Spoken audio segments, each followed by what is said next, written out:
Hello दोस्तों, कैसे हैं आप लोग। एकदम मस्त। सुबह की बेला बहुत ही पावन होती है, मन शांत होता है, एकाग्र होता है। और अगर इस समय कुछ आपके मन में डाल दिया जाए अच्छी चीज़ें, तो वो हमेशा याद रहती है। और इसी का फ़ायदा उठाते हुए हम 6:30 बजे आपका मोटिवेशनल कहानियों से दिमाग को भरने की कोशिश करते हैं, ताकि आप उससे प्रेरित हो, उत्साहित हो और कुछ कर गुजरने की क्षमता आप में भर जाए।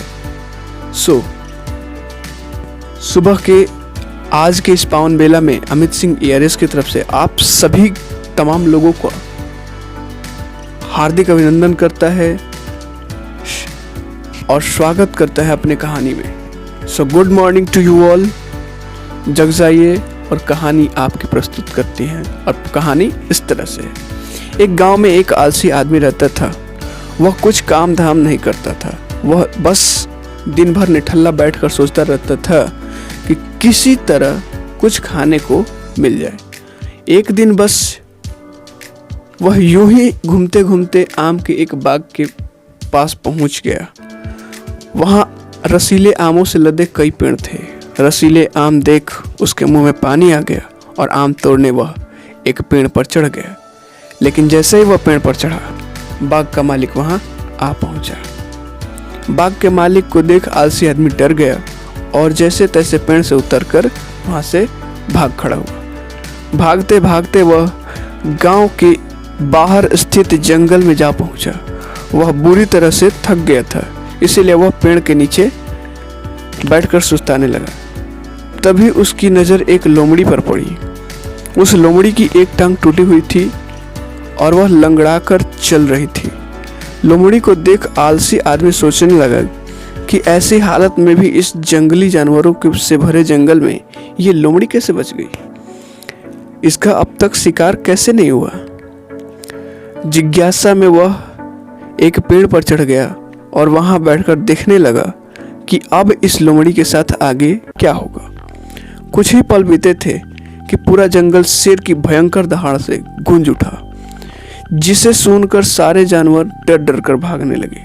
लेकिन लोमड़ी अपनी टूटी टांग के साथ भाग नहीं सकती थी, वह वहीं खड़ी रही। शेर लोमड़ी के पास आने लगा। आलसी आदमी ने सोचा कि अब लोमड़ी को शेर मार कर खा जाएगा। लेकिन आगे जो हुआ वह बहुत अजीब हुआ। शेर लोमड़ी के पास पहुंचकर खड़ा हो गया। उसके मुंह में मांस का एक टुकड़ा था, जिसे उसने लोमड़ी के सामने गिरा दिया। लोमड़ी इत्मीनान से मांस के उस टुकड़े को खाने लगी। थोड़ी देर बाद शेर वहां से चला गया। यह घटना देख आलसी आदमी सोचने लगा कि भगवान सच में सर्वा है। मतलब भगवान सब कुछ है, भगवान सच में सर्वे सर्वा है। उसने ऐसा सोचा। उसने धरती के समस्त प्राणियों के लिए, चाहे वह जानवर हो या इंसान, खाने पीने का प्रबंध कर रखा है। वह अपने घर लौट गया। घर आकर वह 2-3 दिन तक बिस्तर पर लेटकर प्रतीक्षा करने लगा कि जैसे भगवान ने शेर के द्वारा लोमड़ी के लिए भोजन भिजवाया था, वैसे ही उसके लिए भी कोई ना कोई खाने पीने का सामान ले आएगा। लेकिन ऐसा नहीं हुआ। भूख से उसकी हालत खराब होने लगी। आखिरकार उसे घर से निकलकर जाना ही पड़ा भोजन की तलाश में। घर के बाहर उसे एक पेड़ के नीचे बैठे हुए बाबा दिखाई पड़े। वह उनके पास गया और जंगल का सारा वृत्तांत सुनाते हुए बोला, बाबा जी, भगवान मेरे साथ ऐसा क्यों कर रहे हैं।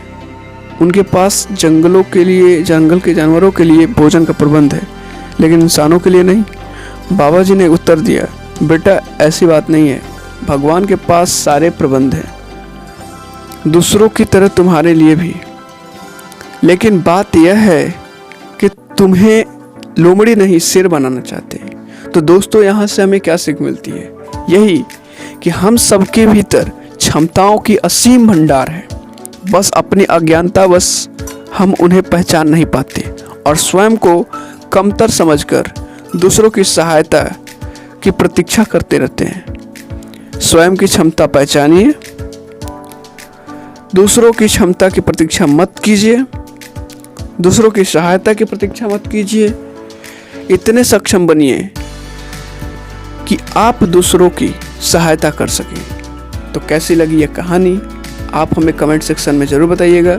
आपके कमेंट्स का हमें बेहद इंतज़ार रहता है। So good morning to you all once again. Thank you.